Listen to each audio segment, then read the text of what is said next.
Nós não somos daqui. E aí diz o seguinte: e o Verbo se fez carne, ou seja, Cristo, e habitou entre nós. E vimos a sua glória como a glória do unigênito do Pai, cheio de graça e de verdade.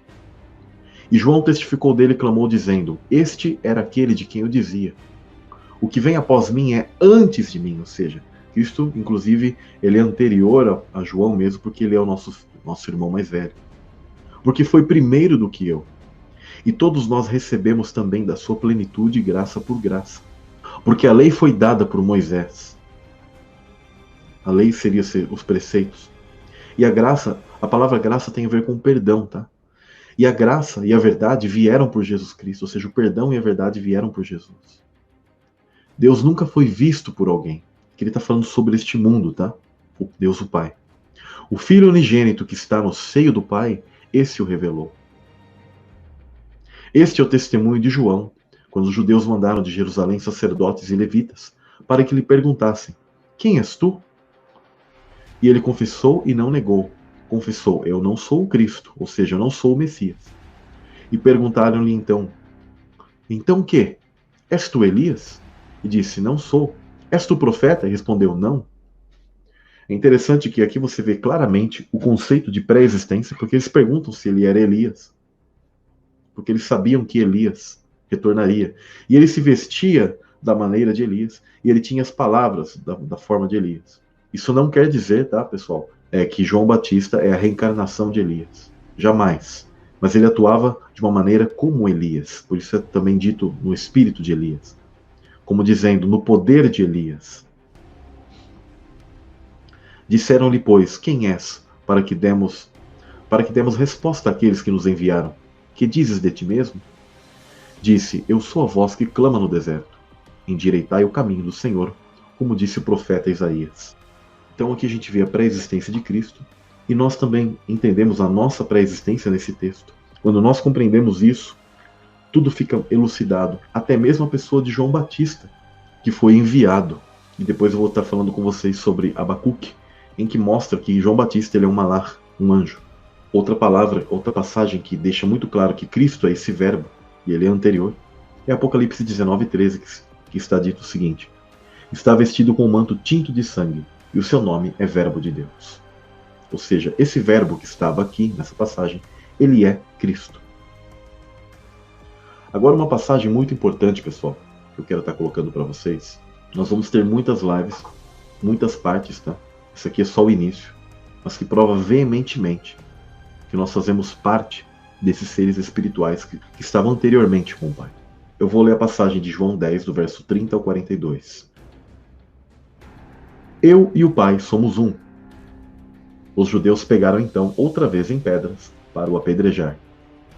Respondeu-lhes Jesus: tenho-vos mostrado muitas obras boas, procedentes de meu Pai. Por qual destas obras me apedrejais?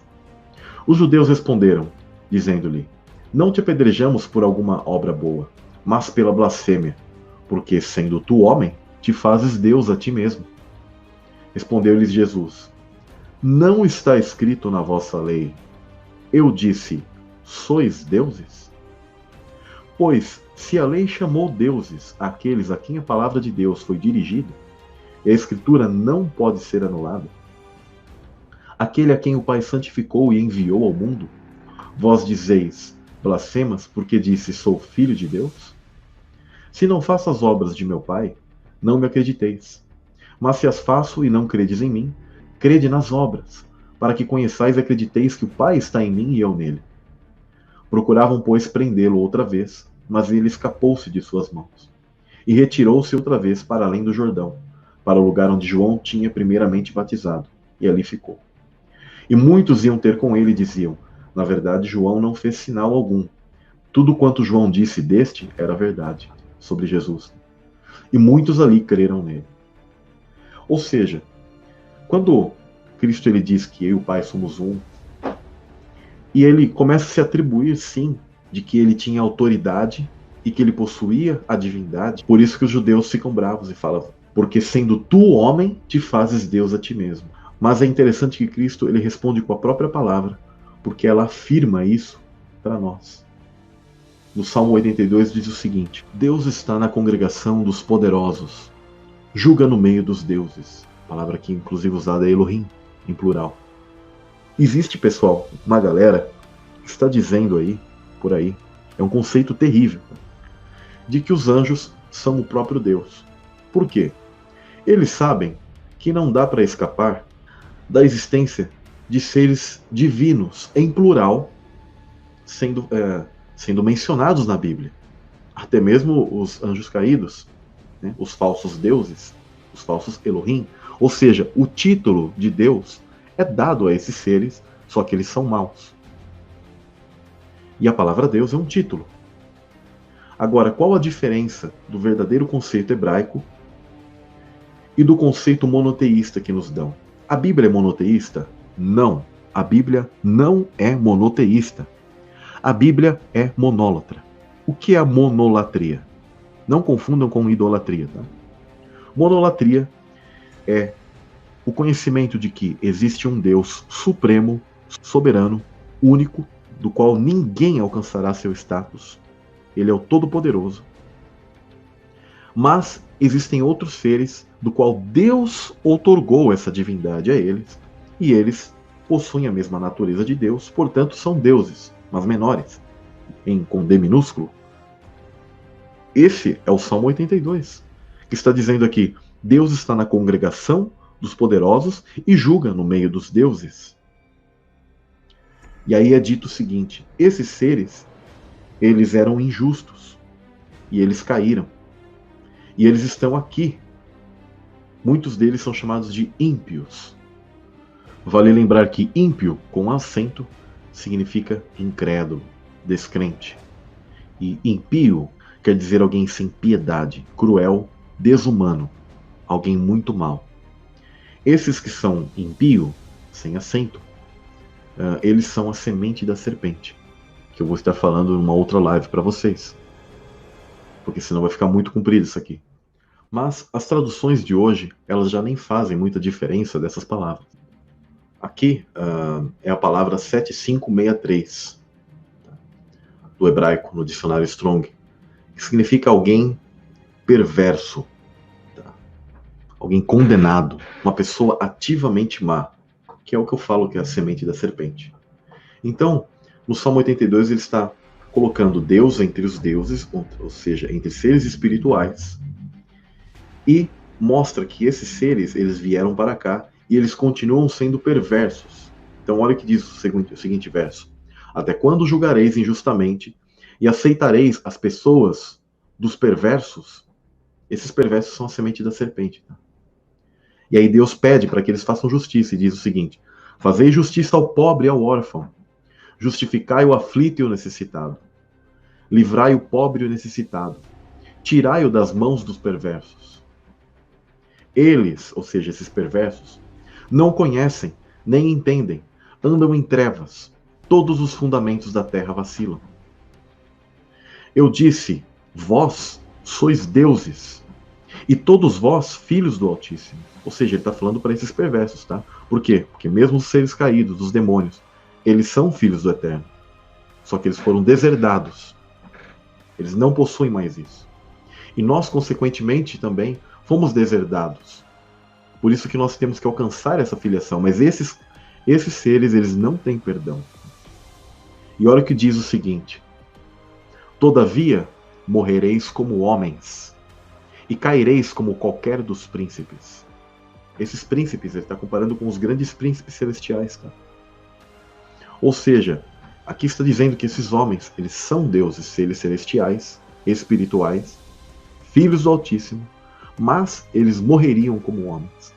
Ou seja, Cristo estava usando uma passagem que mostra que existem seres celestiais, mas isso não desfaz do conceito de que existe o Deus Supremo, que é o Pai. E quando Cristo se atribui divindade, quando a Bíblia fala da divindade de Cristo, ela nunca substitui a Deus o Pai por Cristo. E esse é o conceito errado, monoteísta, que tem sido ensinado pelo cristianismo hoje, pelo judaísmo, e esse conceito é errado. Quando a Escritura diz que Yah, a palavra Yah, o tetragrama, ela é uma palavra que em realidade ela significa família divina. E ela diz, Yah é um, significa que ele é uma família, uma unidade. Não significa que existem vários deuses para serem adorados, mas que existe uma família. Por isso que em João 17 está escrito, para que todos sejam um. Não oro somente por esses discípulos, mas igualmente por aqueles que vierem a crer em mim, por intermédio da mensagem deles.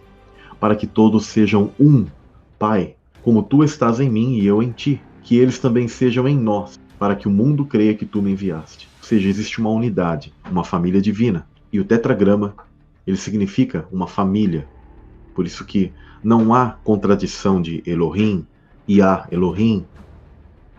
Quando há Elohim, definido no Gênesis, que seria deuses em plural, ali está falando sobre a família divina, Deus, o seu Espírito e o Messias. Ou Yah, Elohim, definindo de uma maneira mais profunda o que é chamado de tetragrama. O tetragrama ali, na verdade, ele alude ao nosso DNA. E o tetragrama, em realidade, ele alude à pessoa de Cristo, que se refere a um ser divino, como Cristo, que se refere que Cristo participou de carne e sangue. Por isso que o tetragrama aponta para um código genético, o 10565.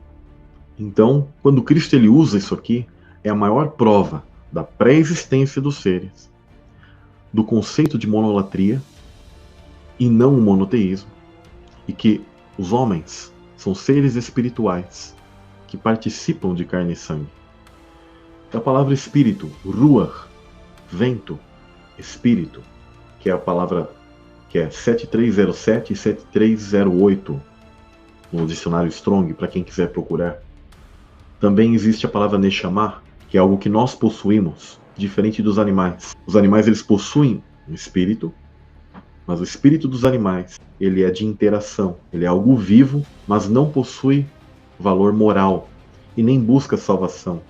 Ele apenas faz parte de todo o programa, de tudo isso que Deus preencheu, de tudo isso que Deus criou, ele preencheu, ele vai dando forma. Os animais eles fazem parte disso. E por isso que eles, mesmo com a queda, muitos deles, nós percebemos que eles refletem algo bom, porque eles têm uma essência ainda, uma essência boa daquilo que Deus ele criou. A alma também está ligada totalmente à emoção, tanto que Nefesh, com o termo Nefesh, que é 5315, que significa ser vivo, pessoa, apetite, é tão ligado à nossa mente, à emoção, que em grego é psique, que é 5590, a respiração vital, respiração da vida. A alma com sede de afetos e vontade. Deus possui alma? Deus possui alma? Eu vou finalizar essa primeira live mostrando o seguinte. Deus é espírito. Em João 4:24 diz, Deus é espírito e é necessário que os seus adoradores o adorem em espírito e em verdade. Anjos são espíritos.